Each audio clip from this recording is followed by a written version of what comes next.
Saya nggak nyangka semalam itu di balik hutan dan bukit ada penghuninya. Allah karim. Ini memang 103.000 kakak transmigrasi itu. Tapi tak satu pun yang dipilih sama Pak Beni.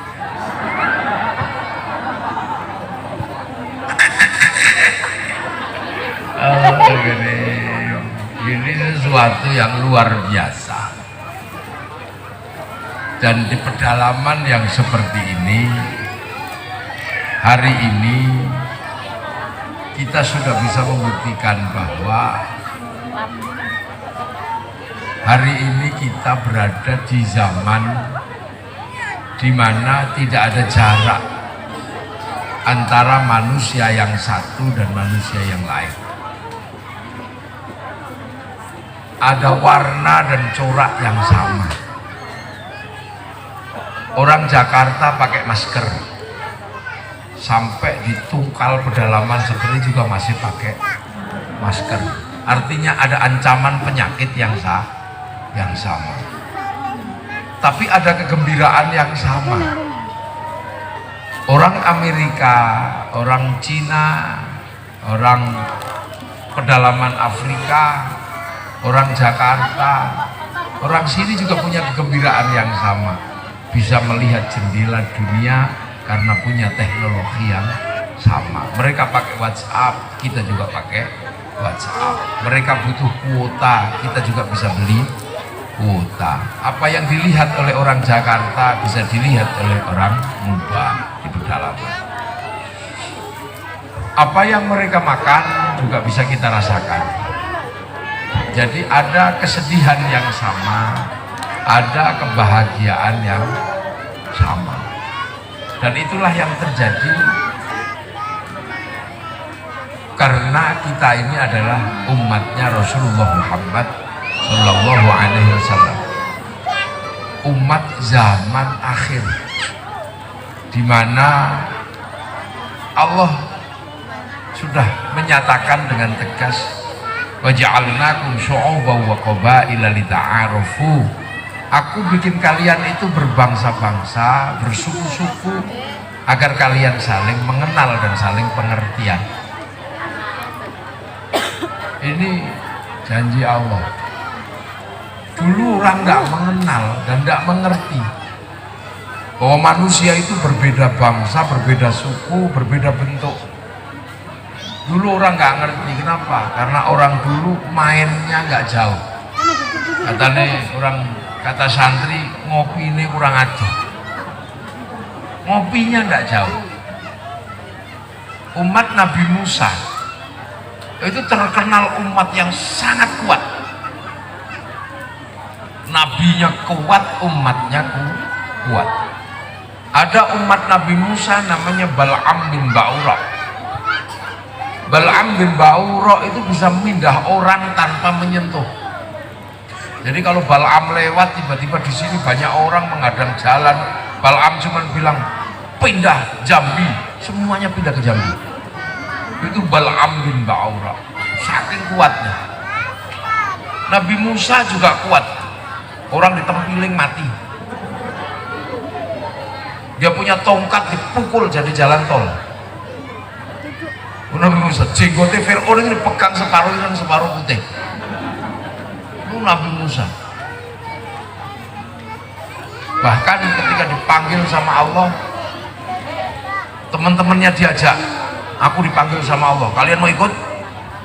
Ayo ikut rombongan naik ke Gunung Tursina. Sampai di sana karena aku yang dipanggil, biarlah aku yang maju, kamu di sini dulu. Ternyata naiknya cuma sebentar. Begitu turun, umatnya komplain, ya Musa, cuman gitu udah dipanggil Tuhan. Ya, wah kalau gitu aja aku juga bisa dipanggil. Itu umatnya saking kuatnya, saking walaupun akhirnya pingsan semua, mati semua. Nabi Musa kuat, tapi sekuat Nabi Musa dan sekuat umatnya Nabi Musa, ngopinya juga gak jauh. Paling jauh itu dari Filistin sampai Mesir. Nggak ada umat Nabi Musa zaman sebegitu ngopi sampai mubah, tidak ada. Walaupun kuat-kuat orangnya. Umat Nabi Ibrahim kuatnya luar biasa, tapi juga nggak jauh. Lah umatnya Nabi Muhammad itu kecil-kecil, macem-macem tapi bergerak kemana-mana. Ada yang sampai ke sini, ada yang sampai ke sana di Afrika. Ini umatnya Nabi Muhammad. Tapi yang harus diingat adalah satu, bahwa eranya Nabi Muhammad ini adalah era di mana seluruh manusia sudah bisa ketemu. Sudah bisa ketemu.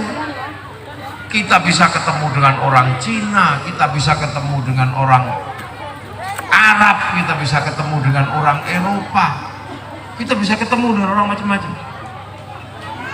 Sementara di zaman Rasulullah ketemu orang Cina aja kaget. Jadi zaman Rasulullah sahabat itu ketemu orang Cina itu kaget. Ya Rasul, ada di pasar itu orangnya bagus, dagangannya bagus dan profesional kalau dagang. Cuman kepalanya bodak, jenggotnya kumisnya kiri kanan, jenggotnya segini. Oh itu orang Cina, itu orang Cina. Maka nanti kamu utlubul ilma walau bisin, carilah ilmu sampai ke negeri Cina. Akhirnya sahabat Sa'ad bin Abi Waqqas melancong sampai ke Cina dan sekarang kuburannya ada di Cina. Itu saya bilang. Sekarang kita ketemu setiap hari dengan orang Cina dan setiap hari kita berkawan dengan orang Cina. Kalau Cinanya nggak datang, handphonenya yang datang. Xiaomi. Datang kita nggak bisa. Masjid kita panas. Mesti kita ketemu dengan orang Cina. Orang Cina suruh bawa apa? Itu kipas angin. Akhirnya kita tempel di masjid. Akhirnya teknologinya orang Cina masuk. Kiai ngantuk gitu, ngantuk gitu. Itu Cinanya nggak datang, tapi rokoknya datang. Udang garam, itu kehidupan hari ini. Ya itu datang ketemu. Dulu orang Eropa, namanya Christopher Columbus, itu berlayar. Itu ketemu sama orang Afrika, itu kaget. Wah ada orang hitam-hitam kayak begini, keriting hitam. Mereka nggak pernah ketemu karena tahunya mereka bahwa manusia yang terbaik itu yang kulit putih, hidungnya mancung, tinggi besar. Begitu dia berlayar sampai di Afrika, dia kaget, loh kok ada manusia begini, ini manusia apa? Sampai akhirnya orang Eropa punya kesimpulan, oh ini neraka. Jadi orang yang nggak patuh sama Tuhan dibakar di neraka. Makanya kulitnya gosong, rambutnya keriting. Ya lo itu karena nggak ngerti, karena nggak mengenal bahwa dunia itu isinya beda. Akhirnya kemudian orang Eropa menganggap bahwa ini harus disiksa ini orang ini karena nggak patuh sama Tuhan. Mari kita perbudak. Maka kemudian budak itu sebagian besar dulu dari Afrika. Sampai orang Amerika kalau ngimpor budak dari Afrika itu ditaruh di kapal besar, ditumpuk kayak pindang. Sehingga orang Afrika dianggap bukan manusia. Sampai hari ini mereka menganggap bahwa orang kulit hitam adalah citra buruk kehidupan manusia. Makanya mereka rasis. Orang Afrika dikapalkan.